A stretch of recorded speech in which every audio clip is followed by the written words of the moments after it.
네, 안녕하세요. 지금부터 캔스터디를 시작하겠습니다. 우리 1번 문제부터 바로 살펴볼까요? 1번에 의사소통에 관련된 아주 짤막한 지문을 준비해봤습니다. 그동안은 긴 지문을 가지고서 문제를 여러 개 나눠서 나타냈었는데요.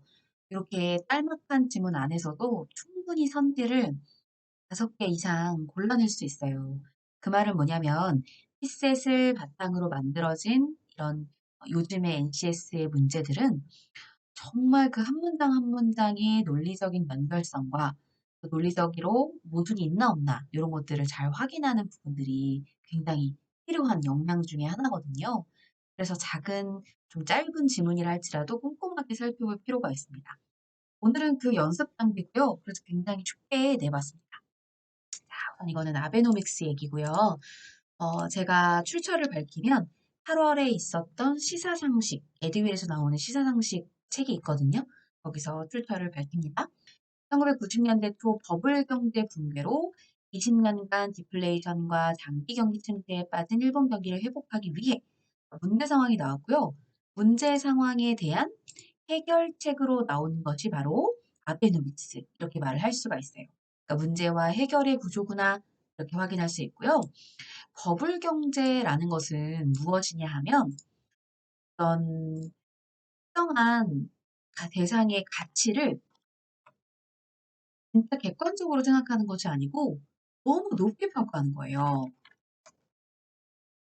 그러니까 한마디로 말하면 어떤 이 나라의 경제가 지금 되게 잘 돌아가고 있는 것처럼 지금 일본을 좌지우지하고 있는 어떤 특정 기업을 예로 든다 그러면 그 기업의 가치가 실제 객관적인 기준보다 더 높게 평가가 되어 있는 거죠.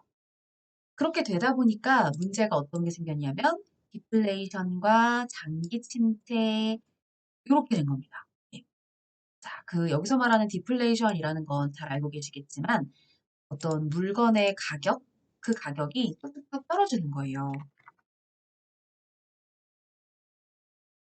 그러면 되게 좋은 거 아닐까 생각이 들겠지만 물건의 가격이 하락하면 기업들은 물건을 만들어내지 않아요.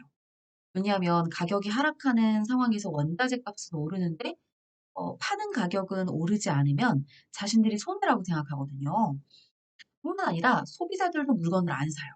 왜냐하면 가격이 더 떨어질 것을 예상해서 조금 더 떨어지면 사야지 뭐 이런 생각들을 하게 되죠.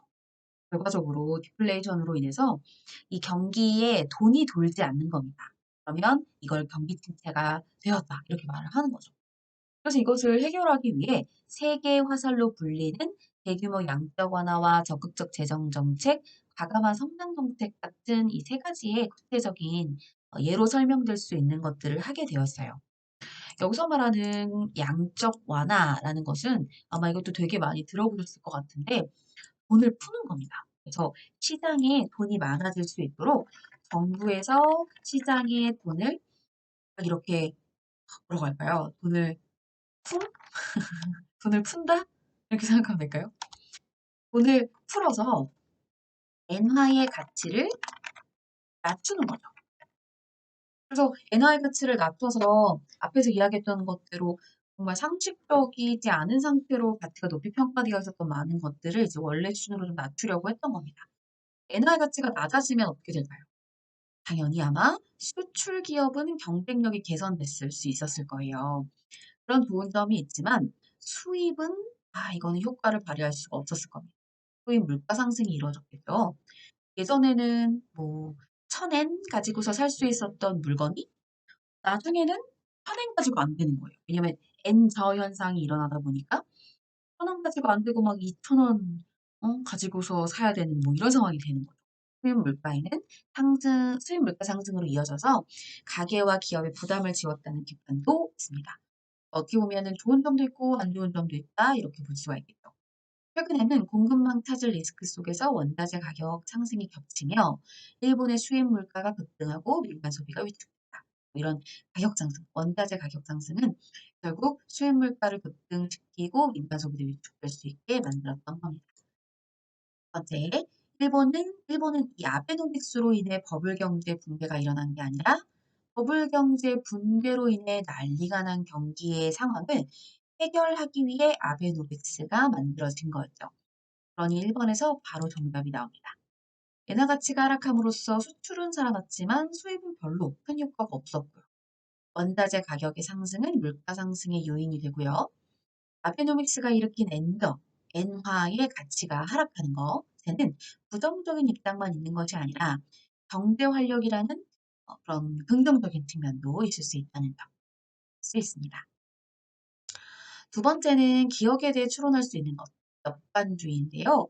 이 역관이라는 건 사전에 찾아보면 뭐라고 설명이 되어 있느냐 하면 관직을 차지하기 위해 엄청 혈안이 되어 있는 거예요. 그래서 관직을 차지하기 위해 노력함 혹은 그러한 관직이라고 볼 수가 있습니다. 관직에 대해서 엄청 목숨을 걸고 있는 뭐 이런 사람들에 대한 행태를 보여주는 게 역관주의라고 할 수 있는데요. 옆에 자세한 설명이 나옵니다. 읽어보면 인사권자와의 정치적 관계나 개인적 관계를 기준으로 공직자를 임용하는 인사행정 제도입니다. 즉, 한 번 더 말하는 이 부분이 중요하죠. 정당에 대한 충성도나 혈연, 지연, 학연 따위가 임용의 기준이 되는 거예요. 와, 어떻게 이런 정당에 대한 충성도나 혈연, 지연, 학연 이런 건 원래 따지면 안 되는 거 아니에요? 그죠? 근데 이게 임용 기준이 되는 거예요. 그러니 이거는 문제가 될 것 같아라고 생각하기 쉽잖아요. 근데 이걸 요즘 들어서 한번 추진해 보는 것이 어떻겠느냐 이렇게 얘기가 나오는 경우들이 많다고 합니다. 무슨 말이냐면 지금도 그렇죠. 뭔가 대통령이 어떤 장관을 임명하거나 그럴 때 그 장관을 임명하기 위해서는 절차가 필요해요. 그래서 뭐 청문회를 열어서 그 관직에 나아가려고 하는 사람들을 막 이렇게 좀 이런 말 해도 되는지 모르겠지만 물어뜯는 이런 장면들이 많이 연출되잖아요. 그러다 보니까 진짜 그 사람이 굉장히 그 일을 잘 해낼 사람임에도 불구하고 막 그 여러 가지의 공격에 못 이겨서 그 장관직을 포기하기도 하고 그러니까 오히려 정말 학연, 지연 뭐 이런 것들을 따져서 어떤 인사권자가 큰 힘을 가지고 이 사람을 믿고 이 사람의 어떤 해안을 믿는 거죠. 그 인사권자가 다 알아서 했을 거야. 이런 걸 믿고 맡겨주면 오히려 결과적으로 더 좋은 게 나올 수 있는데 너무 중간에서 물어뜯어가지고 오히려 잘 인사가 이루어지지 않는 경우가 많은 거예요. 그래서 요즘 들어 차라리 역관주의가 낫지 않겠어? 뭐 이런 얘기를 하고 있다는 거죠. 그래서 이제 8월호 시사상식에 나오는 내용이에요. 그 요즘에 이슈가 되고 있는 부분인 거죠. 역관주의는 미국에서 그 앤드류 잭슨 대통령 당시에 만들어졌던 그 제도였습니다. 역관주의는 정실주의와 같은 뜻으로 통용되고 있는데요. 역관주의에서는 정당에 대한 공헌도와 충성심이 중요한 임명 기준이 되는 데 비해 이러면 차이점이죠. 정실주의는 혈연, 학연 등 다양한 기준이 적용된다는 점에서 더 넓은 개념입니다. 그러니까 정실주의가 역관주의를 포함하고 있는 거예요. 역관주의는 정당 정치의 발달에 기여하고 정치 지도자의 국정 지도력을 강화할 수 있다는 장점이 있지만, 장점은 앞서 설명해 드렸던 그거죠. 그 믿고 한번 맡겨보는 거예요. 그러면 그들의 국정 지도력이 강화되겠죠. 한마디로 말하면 예전에 왜 역사에서도 왕권 강화를 위해서 엄청 노력했던 여러 정책들이 있었잖아요. 그런 것처럼 한번 믿고 맡겨보는 겁니다. 그러면 더 잘 이루어질 수 있으니까요. 자, 근데 소수 간부에 의한 과도적 지배. 그가 뭐냐면요. 가가 지날것다. 지나치게 머리가 커지는 거예요. 그래서 너무나 힘이 과도하게 많아져서 부패를 초래할 수 있고 행정의 중립성이나 공정성을 보장할 수 없다는 문제점도 있는 거죠. 그럼 이제 어떤 느낌인지 약간 위의 지문이랑 비슷하죠. 위의 지문에서도 어땠어요? 아베노믹스가 보여주고 있는 경제 정책에 좋은 점도 있고 안 좋은 점도 있고 이렇게 양측의 측면이 나오는 글이었잖아요. 근데 이 밑에도 마찬가지였죠. 그래도 역관주의가 가지고 있는 장점과 문제점을 각각 이야기하고 있습니다. 그래서 이런 게 경향성인 것 같아요. 제가 앞서서도 말씀드렸지만 이게 지금 시사상식에 나오는 최신 이슈에 해당하는 내용들인데요. 뭐가 하나가 한쪽으로 딱 치우쳐서 이거는 좋은 점밖에 없어. 그런 게 사실 별로 없잖아요, 요즘.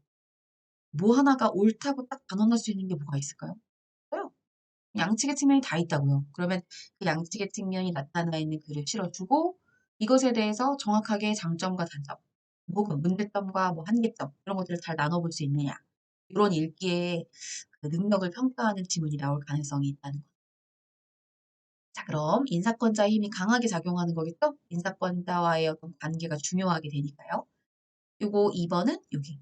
첫 번째 문단, 두 번째 내용 중에서 나오고요. 정실주의가 더 큰 개념이죠. 네. 뭐보다 이렇게 말했을 때 항상 비교 개념을 잘 살펴봐 주시고요. 문제점만 가진 것이 아니라는 거는 너무 쉽게 확인이 됩니다. 그래서 이거는 진짜 오늘 준비 운동으로 이렇게 좀 짤막한 지문을 계속 낼 건데요. 왜냐면 짤막한 지문 안에 논리적인 어떤 정말 아주 세밀하게 보는 미시적 관점으로 독해를 하는 걸 연습할 필요가 있어서 앞으로 이렇게 짤막한 지문을 많이 낼 건데 지금은 너무 쉽게 낸 거고요. 다음부터는 아마 이렇게 짤막한 이런 지문 안에서 엄청 논리적으로 꼬고 꼬아서 낼 겁니다. 하시고 다음 시간에 와주셔야 돼요. 세 번째인데요. 자, 국민 대안이란 말이 나오죠. 요게 이제 대안이 됐어요. 요번에 대통령이 바뀌면서 그동안 있었던 국민 청원, 요거 말고 이제 국민 대안이라는 걸 만들어 보자. 이렇게 한 겁니다. 왜 그러냐면 그 청원법이라는 게 있대요. 청원을 할 때에 지켜야 하는 걸 법으로 만들어 놓은 거죠. 근데 이 청원법에는 의견을 내놓은 사람을 비공개로 해야 되는, 네, 그 관련된 내용에 대한 모든 사람들 비공개로 해야 되는 원칙이 있대요. 근데 국민청원의 한계점, 좀 약간 잘못되게 활용된 게 뭐였냐면 너무 다 까발려 주는 거예요. 국민청원이라는 명목 아래에 사람들 뭐 특정한 사건들이 너무 부각되고 잘못된 방법으로 사용됐던 경우가 너무 많았던 거죠. 그래서 막 국민 갈등을 조성하고 막 그 안에서 젠더 갈등도 나오고 여야의 정치 갈등도 나오고 그랬잖아요. 그래서 이거보다는 이게 좀 약간 공론화 시켜서 국민 제안을 하는 게 어떻겠냐 뭐 그런 말들이 나오게 된 건데요. 공론화하는 게 전체가 다 공론화되는 건 아니고요. 이 밑에 보면 되게 좋은 거 있죠. 그러니까 우수한 대안에 한해 누리집에 공개한다. 우수한 거는 대안을 받아들여서 누리집에 공개하는 거고요. 나머지는 비공개를 하는 내용이 나타나 있습니다. 읽어볼게요. 국민청원보다 답변 요건을 완화해서 국민청원은 20만 건 이상의 동의를 얻었을 때에만 대응을 하지만 국민 제안은 동참 인원에 관계없이 모두 답합니다. 이런 건 좋은 거죠. 또한 청원뿐 아니라 민원과 제안을 접수하는데요. 처리 기한은 관련법에 의거해서 일반 민원은 14일, 구축 민원은 7일, 국민 제안은 1개월, 청원은 90일 정도로 나누어져 있습니다. 소감부터는 이 둘이고요. 모든 의제는 제출 시 본인만 열람 가능한데요. 이게 이제 아까 제가 말씀드린 청원법이에요. 청원을 할 때 그 법에는 비공개가 원칙이기 때문에 그래서 비공개로 하지만 우수한 것은 많은 사람들에게 보여줄 수 있도록 한대요. 그렇다고 우수 제안은 뭐 100건이냐 뭐 이거 아니고 10건으로 압축한 다음에 보여준다고 합니다. 대통령실 수석과 비서관실 질의 국정 운영에 반영할 예정이고 이 밖에 여러 왜곡과 메트로 아시죠? 엄청 돌려서 그 관련된 사항을 계속 올리게 하는 거 이런 걸 방지하기 위해서 실명대로 운영합니다. 성이 있어요. 더불어 특정 단체와 집단의 이익을 대변하는 댓글을 제한하고 디지털 소외계층, 그러니까 컴퓨터를 이용하지 못하는 사람들한테는 전화나 오프라인 청구도 마련을 했다고 합니다. 국민 제안은 국민청원에 비해 답변 요건이 완화됐다는 건 첫 번째에 나와 있었던 내용. 국민 제안에 올라온 사안을 처리하는 기한은 법에 정해져 있습니다. 그 처리 기한은 관련법에 의거해 이렇게 나와 있는 것에서 확인할 수 있다. 국민 제안에 올라온 내용 중 우수한 내용은 누리집에 공개하여 국정 운영에 반영하고 있다 이랬는데요. 이거는 시대와 관련지어서 제가 문제를 내봤어요. 반영할 예정이다 이렇게 되어 있죠. 자, 이건 진짜 예정입니다. 왜냐면 제가 지금 출처 아까 밝혔죠? 시사상식 8호로 바로 전달 얘기예요. 그러니까 진짜 반영할 예정입니다. 그래서 이게 예정인지 하고 있는 건지 이미 한 건지 시대를 잘 보셔야 됩니다. 디지털 소외계층은 전화나 오프라인에서 대안에 참여할 수 있습니다. 그러면 이 시대 때문에 틀린 거죠? 대부분은 뭔가 앞에서 뭐 틀린 걸 하나 내지 않았을까 싶으셨을 거예요. 근데 이 서술어도 잘 봐야 됩니다. 다음은 행정안전부의 보도자료 가지고 왔어요. 우리나라가 이제 더 이상 지진의 안전국가가 아니죠. 지진 방제라는 것은 방자가 막을 방자예요. 그래서 지진과 같은 이 방대할 때 재자가 재해, 지진, 해일, 화산 폭발 이런 거 있잖아요. 그런 재해를 미리 막는다. 이게 방제입니다. 방제가 저 아이가 쓰여요. 맞춤법을 잘 봐주시고요. 정보 체계적인 수집으로 한 곳에서 공개하기로 했습니다. 한 곳에서 공개하는 그곳이 바로 국민재난안전연구원이 만들어낸 지진방재 콘텐츠 공유 포털입니다. 그걸 만들어낸 거죠. 행정안전부 국립재난안전연구원 여기 옆에 항상 이렇게 그 원의 원장의 이름을 적게 되어 있어요. 보도자료는 그렇습니다. 기관별로 분산적으로 생산 관리되고 있던 지진방재 자료의 효과적인 활용을 위해서 이걸 구축하여 시범 공개한다고 밝혔다. 딱 이렇게 활성화된 건 아닌 거네요. 시범 공개니까. 사전에 예고 없이 찾아오는 지진 재난은 동시다발적으로 피해가 발생할 가능성이 있기 때문에 국가 차원의 신뢰성 있는 지진 방제 자료의 수집, 검증, 관리 및 공유를 통해 피해를 최소화할 필요가 있다. 오늘 내일도 태풍 때문에 엄청 조심해야 하죠. TV를 보니까 계속 태풍 시 이렇게 행동하세요 라고 하는 행동 관련 정보가 또 자료가 굉장히 많이 막 노출되고 있습니다. 이게 뭐냐면요. 알아야 피할 수 있어요. 그러니까 피해를 최소화하는 데에 관련 정보, 그 자료를 제시해 주는 건 엄청 기본적이면서도 중요한 내용이라고 할 수 있는 거죠. 이에 국립재난안전연구원에서는 지진 발생 정보, 행동 요령, 정책 자료, 현장 조사, 언론 보도 자료 등 다양한 자료를 통합적으로 수집 제공합니다. 그러면 이걸 수집하는 건 국립재난안전연구원이고요. 이걸 제공하는 것도 이들인데 어디에서 제공하냐면 그 포털, 공유 포털에서 제공한다 이 말이죠. 특히 지진 정책 및 학술 자료 등 천여 건의 자료를 유형별로 분류하여 지진 분야 연구기관에서 활용할 수 있도록 공유한다. 이거는 지진 분야 연구기관에서 활용할 수 있는 자료들이죠. 일반 국민들도 물론 보고 싶으면 봐도 돼요. 단 지진 분야 연구기관에서 이 자료를 한 번 더 재가공하여 더 필요한 자료로 만들 수 있다는 거예요.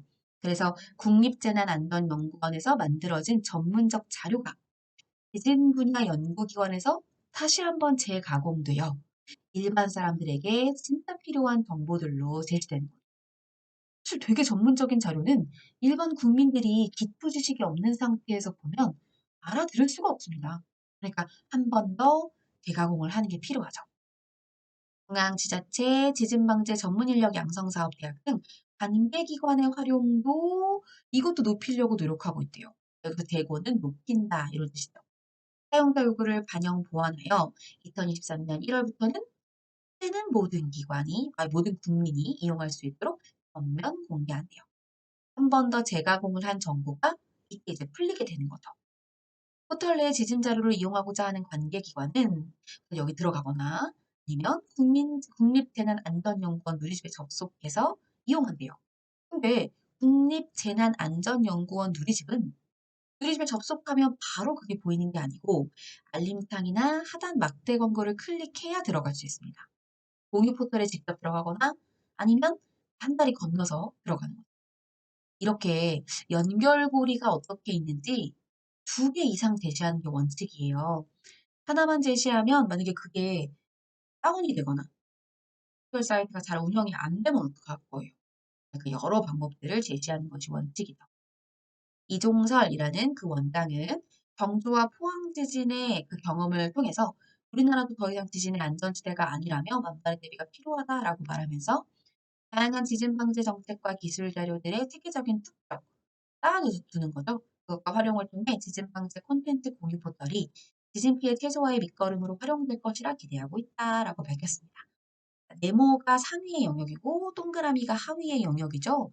조금 더 구체적인 건 이 동그라미, 하위 영역에 들어가고 있습니다. 자, 그럼 보도자료에서 알 수 있는 내용 아닌 거 찾아볼까요? 그동안은 지진 방제 자료가 기관별로 나눠져 있었다. 네, 분산적으로 나타나 있었다고 얘기하고 있죠. 지진 방제 자료를 빠르게 공유하는 것, 그것 또한 지진 피해를 최소화할 수 있는 방법이다. 여기 보면 수집, 검증, 관리, 공유 4개가 나오는데요. 그 중에 하나 제가 따와서 얘기한 겁니다. 네. 어차피 4개 중에 하나도 이 뒤에 나오는 피해 최소화의 원인이 될 수 있으니까 모두 연결돼서 2023년 이런 날짜는 또 기가 막히게 잘 보이죠. 지진 방지 자료를 전 국민이 이용할 수 있게 됩니다. 국립재난안전연구원 누리집에 접속하면 지진 방지 자료를 바로 확인할 수 있는 건 아니죠. 알림창이나 하단 막대 광고를 클릭해야지 알 수 있어요. 따라서 4번이 틀렸죠. 5번은 낱말 뜻입니다. A는 방대, 폭풍, 홍수, 지진, 화재 따위의 재해를 막는 것이 방제고요. B에 나타나 있는 건 동시다 발적, 그 시기에 여러 가지가 발생하는 것입니다. 자, 근데 C가 재고가 이렇게 적혀 있는데요. 여기에 나타나 있는 C의 다시 되돌아봄의 내용은 재고, 아이의 재고의 뜻이에요. 그러면 지금 우리가 만나봤던 재고, 여기에 재고는 들어 올리다, 높이 올리다 이런 뜻입니다. 기억하시면 될 것 같아요. 활용도 재고, 활용도를 들어 올리다 이런 뜻인 거죠. 그래서 여기에 나타나 있는 재고의 고자는 높을 고자고요. 여기에 재고는 생각할 고자입니다. 한자가 아예 달라요. 자, 뒤에 나타나 있는 것은 툭떡, 쌓아놓았다 이런 뜻이죠. 자, 다음은 6번 문제고요. 가불병정부가 거래처를 하나씩 담당하기로 했습니다. 가능한 경우의 수가 모두 몇 개인가? 가능한 경우의 수를 따지고 보려면 먼저 기억해야 되는 게 가장 많은 정보를 제시해주고 있는 거예요. 예를 들어서 여기 보면 무가 B 또는 C를 담당한다라고 했어요. 그러니까 되게 막 무가 A부터 E까지 뭐를 담당할지 몰라. 뭐 이렇게 5가지 경우나 있으면 이 5가지를 다 해야 되잖아요. 근데 무에 대한 정보가 이렇게 많이 나온 겁니다. B 아니면 C야. 이렇게 아예 딱 정보가 나타나 있어서 그걸 바탕으로 정리해 주시면 돼요. 그런데다가 갑의 정보를 보면 D, E를 담당하지 않는다는 걸 보니 A, B, C 3개 중에 하나라는 걸 알 수 있어요. 물론 무가 B인 경우에 갑이 B가 될 수는 없겠죠. 동일한 것을 뭐 두 개란다. 두 사람이 담당할 수는 없으니까요. 하나씩 맡기로 했으니까 그러면 무가 B일 때 상황부터 한번 점검을 해보겠습니다. 그러면 갑이 탈퇴를 해볼게요. A는 할 수 있죠. 갑이 D와 E는 안 되고 A는 할 수 있잖아요. 그럼 여기서 갑이 A일 때 을이 C를 담당한다고 했으니까 C로 이렇게 갑니다. 그런 다음 남아있는 건 D와 E인데요. 여기 보니까 병이 E를 담당하면 정이 B를 담당한다고 되어 있어요. 근데 이미 B는 무의 것으로 나와 있어요. 아, 그러면 병이 E를 담당하는 건 안 되겠구나. 그러면 정이 E를 담당하고 병이 B를 담당하겠구나. 이런 한 가지 경우밖에 안 나오는 거예요. 맞죠? 그러면 답이 A일 때는 이 정도로 넘길 수가 있고요. 무가 똑같이 B인 상태에서 이번에는 갑이 B인 상태는 안 되겠죠? 왜냐면 무가 이미 B가 있으니까. 그럼 갑이 C인 상태를 한번 가보자요. 갑이 C인 상태에서 이번엔 차례대로 A가 아직 안 나온 상황이니까 그럼 을에게 A를 줘볼게요. 이게 가능한 이유는 갑이 C였을 때에 한정되어 있는 값이 안 나오거든요. 맞죠, 맞죠? 그냥 여기다가 임의로 넣어주는 겁니다. 이제 남겨진 건 D와 E 이렇게밖에 없잖아요. 근데 여전히 병이 E를 담당하면 정이 B이기 때문에 얘가 E가 될 수가 없습니다. 얘는 E밖에 안 되는 거죠. 이렇게 경우가 나올 수 있어요. 자, 그러면 이 무가 B인 경우에서 갑이 똑같이 C인데 여기에 을을 A로 설정한 건 우리가 임의로 한 거잖아요. 그러지 말자고요. 임의로 A로 설정했으니까 그럼 B 빼고 C 빼고 D가 오는 것을 한번 생각해 보자는 겁니다. 그러면 을이 D가 나타났을 때 병이 E를 담당하게 된다라고 여기 3번째 조건에 나오죠. 그럼 다시 병이 E를 담당하면 정이 B를 담당한다가 돼서 그럼 을은 E가 될 수가 없는 거예요. 그쵸, 그쵸. 그러면 얘는 E. 이제 마지막 남은 경우의 수는 E인 거잖아요. 그러면 갑과 을이 C와 E 각각을 이야기했을 때 이 뒤에 남아있는 건 A와 D인데요. 그 어떤 것에도 영향받지 않고 있어요. 그죠? 뭐 갑이 C일 때 혹은 을이 E일 때 어쩌고저쩌고 그런 거 없잖아요. 그러면 여기가 A일 때는 여기가 D가 오고 네. 앞에 병이 D일 때는 청이 A가 되고 이렇게 서로 나눠 갖게 되겠구나. 이렇게 확인을 할 수가 있는 거죠. 이렇게 하면 무가 B인 경우는 다 완성이 됐고요. 이제 무가 C인 경우를 한번 가볼게요. 그럼 다시 또 앞서 말한 대로 답이 A인 경우로 다시 들어가 보는 겁니다. 가능할까요? 불가능하죠. 왜냐면 답이 A를 담당하면 을이 C인데 C는 이미 나왔잖아요. 맞죠? 그러면 두 번째 B로 갑니다. 그럼 답이 B를 담당하면 을이 뭐를 담당한대요? 을이 E를 담당한다. 이렇게 되어 있죠.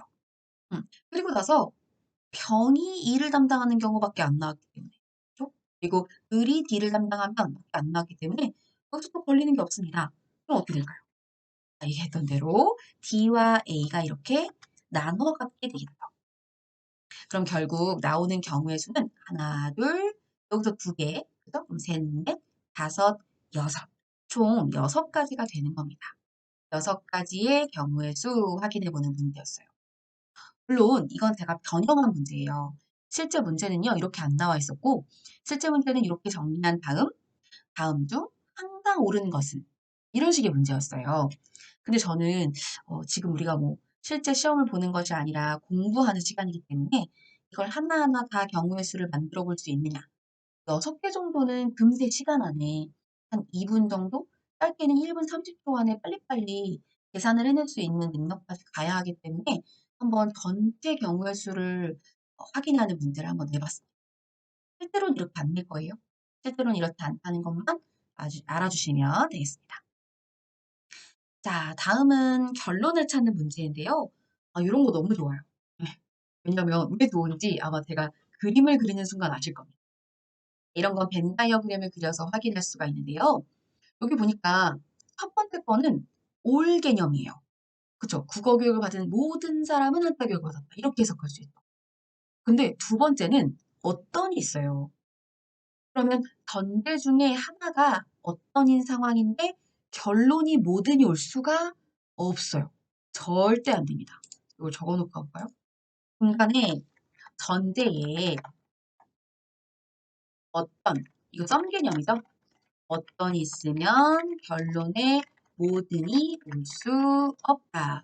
그럼 모든이라고 되어 있는 걸 다 떼시면 됩니다. 첫 번째 거 볼까요? 글쓰기 교육을 받은 사람은 전체가 한자 교육. 이 얘기잖아요. 그럼 이거 아니네요. 한자 교육을 받지 않은 사람 모두는 글쓰기 교육? 이것도 그럼 모두라고 얘기한 거니까 안 되죠. 그럼 어떤이라고 되어 있는 이 두 개 중에 하나일 텐데, 그럼 제가 한번 그림을 그려볼게요. 국어 교육을 받은 사람 전체가 한자 교육을 받았다. 이렇게 모든으로 묶여서 얘기할 수가 있어요.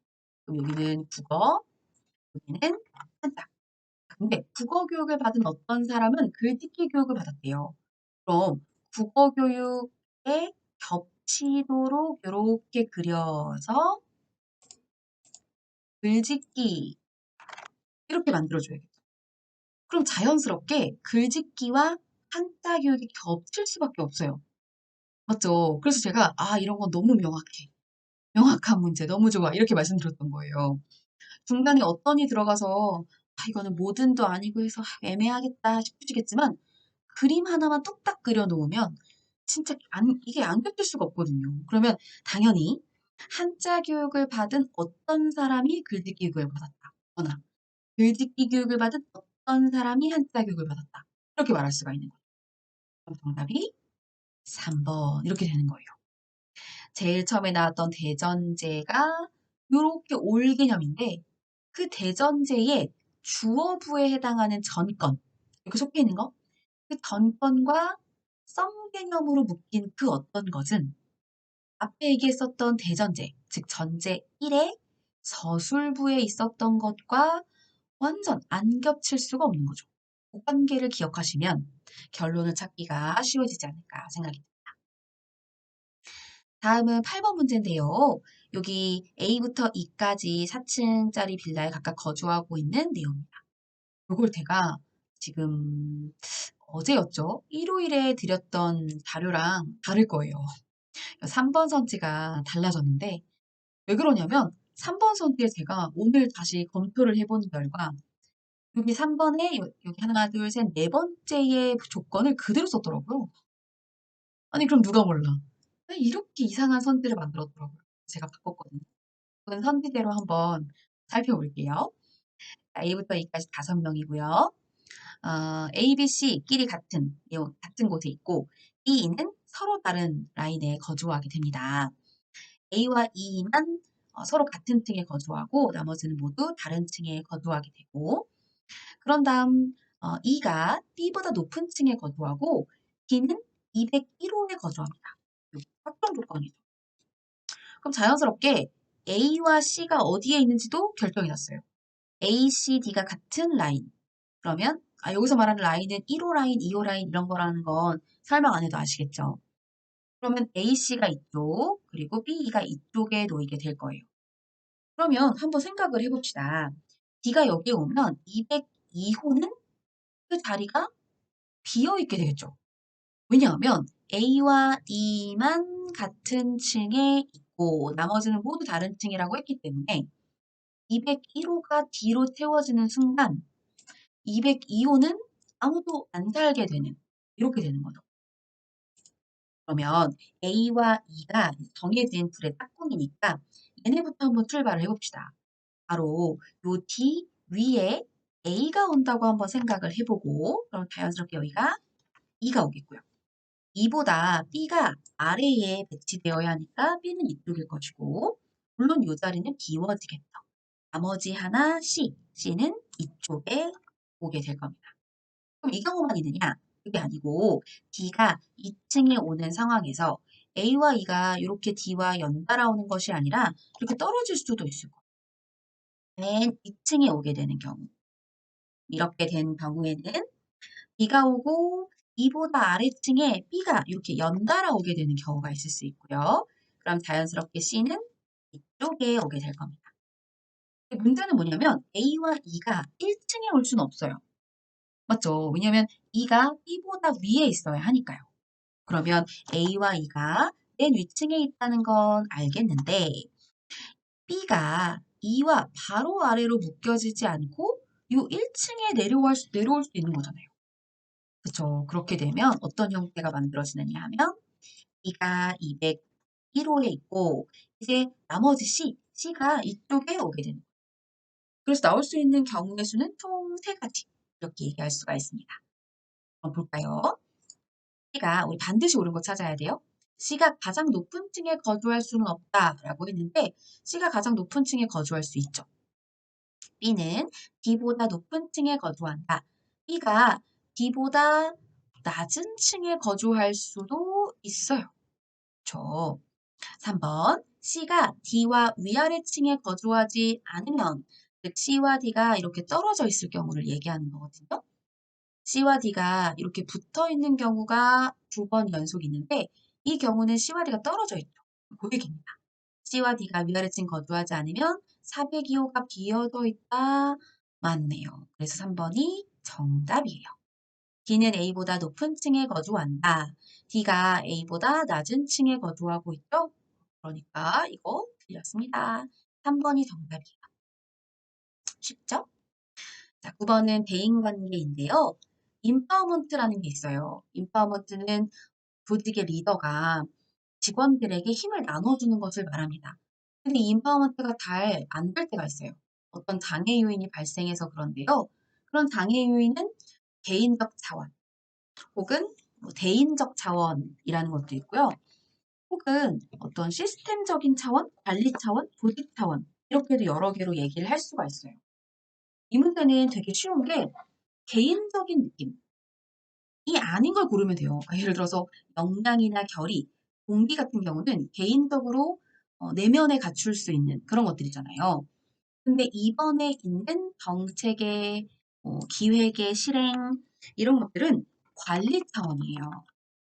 그러니까 한 조직의 관리자가 관리를 함에 있어서 그 관리 차원에서 장애 요인으로 발생되는 그래서 여러 가지 장애 요인이 있을 수 있다는 거 알아두시고요. 직업윤리에 이제 사회적 책임을 가지고 왔어요. 사회적 책임 굉장히 중요하죠. 직업윤리 중에 요 책임 파트에 요 기업의 사회적 책임 문제가 되게 많이 나옵니다. 기업이 물론 이익을 추구하는 영리 기업인 것은 맞지만 영리를 추구하면서도 사회에 이득이 될 만한 사회에 환원하는 이런 모습을 보여야 한다. 이게 핵심 골자고요. 기업이 한 사회의 구성원으로서 기업 활동을 영위하는 사회에 대한 책임을 다하는 것이죠. 사회적 책임을 다하면 기업이 좋은 점도 있어요. 이 기업에 대한 이미지가 좋아지니까 그 기업이 여러 가지 발전이나 존속을 기할 수 있죠. 취약계층에 일자리를 제공하거나 사회 서비스를 제공하는 것들이 이제 기업의 사회적 책임 중에 하나입니다. 영업활동을 통해 창출된 이익으로는 사회적 책임을 다하는 방법이 없다 그랬는데 있죠. 영리를 추구한 그거 자체가 나쁜 건 아니거든요. 올바른 방식으로 영리를 추구하면 그거 나쁜 거 아니죠. 그래서 영리를 추구하여 얻은 그 돈을 사회에 환원하는 거예요. 그럼 그것 또한 사회적 책임을 다했다. 이렇게 말을 할 수가 있습니다.